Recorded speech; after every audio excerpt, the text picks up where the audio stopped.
Back when I was in high school in the early 2010s, I bought all of my clothes from Target and JCPenney. My family wasn't exactly poor, but Macy's was definitely out of the question. Since most of the kids in my school were in the same boat, it was basically fine, but it didn't stop me from lusting after the gowns I saw women wearing at the Oscars and the MTV Music Awards or whatever. Sometimes, though, I'd go to the mall on the rich side of town and try shit on, just to know what it was like. They had a Nordstrom there, with racks of designer clothes going for $2 or $3 a pop. I'd try them on and pose for selfies in the dressing room and send them to my friends. Usually, I wouldn't dare venture out of the dressing room, but sometimes I'd get bolder and walk around the store, vamping a little bit and taking videos. The last time I ever did that was when I walked around a tall rack and bumped into a tall, thin man in a finely tailored suit. With his high cheekbones and a scraggly beard, he looked like he'd walked out of a catalog. "My apologies," he said, taking a step back. "You should buy it, by the way. It's stunning on you." I looked down at the gown I'd chosen for the day. It was a sheer and white lace Dolce & Gabbana evening gown that cost $6,050, on sale. "It's a little more than I want to spend today," I said, trying to play coy. He laughed and took my hand. "Come with me," he said, walking to the sales clerk. Then he laid a heavy-looking credit card on the table. "I can't," I said. "Of course you can," he said, "and then you'll wear it to lunch with me. Fair?" I felt like I was in a fairy tale. I accepted the offer. We were at an upscale steakhouse a block down the street from the mall. I opened the menu to find cuts of Wagyu more expensive than my family's mortgage. I was planning to order a sashimi salad, but when the waiter came, the man ordered for me. "She'll have the ribs," he said, "and please remove her silverware." The waiter obeyed without comment. A few minutes later, a bottle of wine showed up. I wasn't sure if I'd remembered him ordering it. He poured me a large glass. "I trust you'd had a Cabernet before," he asked. Not knowing what to say, I nodded. In truth, I'd never even tried wine that didn't come out of a box, and that was only once at my friend Gabriella's quinceañera. The best practice with an older vintage like this would be to decant it for a few hours, but given our limited time, we'll have to improvise a bit. "Here, swirl it like this." He raised his glass to the light and swirled the wine gently. I tried to do the same, but the wine barely moved. I was scared that if I moved it too much, the wine would destroy the terrifyingly expensive gown. "You're timid," he said. "I enjoy that about you. My intention was to agitate the wine, not you. Please, go ahead and drink." I took a sip, trying to feel sophisticated, but all I could really taste was the alcohol. "You should be careful," he said after a minute. "Certain men, certain evil men, would do all kinds of things to a tipsy girl if they got the chance." He stared into his wine glass, still swirling it furiously. Finally, he took a drink. "Sometimes even good men do the wrong thing," he added. "I'm sure you know all about that, though. I'm sure the boys in your class have taken their shots." He took a long breath in and finished his glass. "But you, I can tell you're a good girl. I bet those boys beg and beg for it, and you just keep telling them no."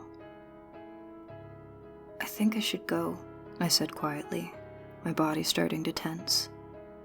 "I told my mom Your mother will be fine," he said, topping off his glass and adding a splash more to mine. "It would be a shame if you didn't finish your drink, and your food isn't even here yet." I took another sip as a waiter approached with the plate of ribs. I couldn't help but notice he hadn't ordered anything from himself. "Forgive me, I'm on a diet," he said, "but please, do go ahead and eat." "But how do I looked down at the plate of ribs, wishing he hadn't removed my silverware. "Do be careful not to soil that dress," he said. Then he took a silk handkerchief from his pocket and passed it to me. "Please, allow me. As a gentleman, I must insist." I wondered what might happen if I ran. In my mind, a scenario played out where I sprinted for the door, only for him to catch up to me, pressing me into some dark booth where he'd rip the dress from my body, forcing himself on me as the waitstaff pretended nothing was happening.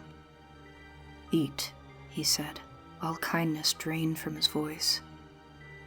"If I could just do remember our agreement," he said, his eyes boring into me.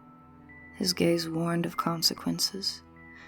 "I heard about a girl who came to this very restaurant just a few weeks ago, even younger than you.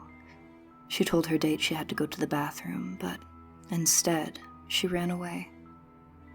They found her body just a few days later, knifed 100 different ways, barely a drop of blood left in her." I felt my breathing quicken and my vision blurred. I put a hand down to steady myself from falling over.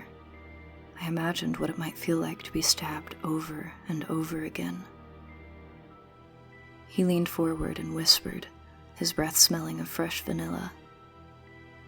"I would be disappointed if you broke our arrangement, but not that disappointed." Timidly, I picked up a rack of ribs and tore it into pieces as gently as I could, but my hands were a mess. Even with my life on the line, I couldn't help but keep looking at my white dress, trying to make sure I didn't dirty it. I pressed the flesh to my lips and ate methodically. His breathing quickened as he watched me. "More," he demanded, and as he said it, a single drop of sauce dribbled off my hand, staining my dress at the hip. The damage was done. In life, there are moments when you just say fuck it and do your thing. And this, honestly, was my first fuck it moment. If he wanted to watch me eat, I decided to let him.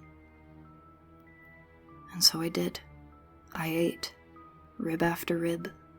My face and hands got filthy. I sipped wine between bites, choking down the meat until I'd emptied both my plate and my glass. Then, finally, when everything was gone, I stopped and took the napkin, wiping my hands and face. The man looked over at me. "You were incredible," he said. "A complete surprise.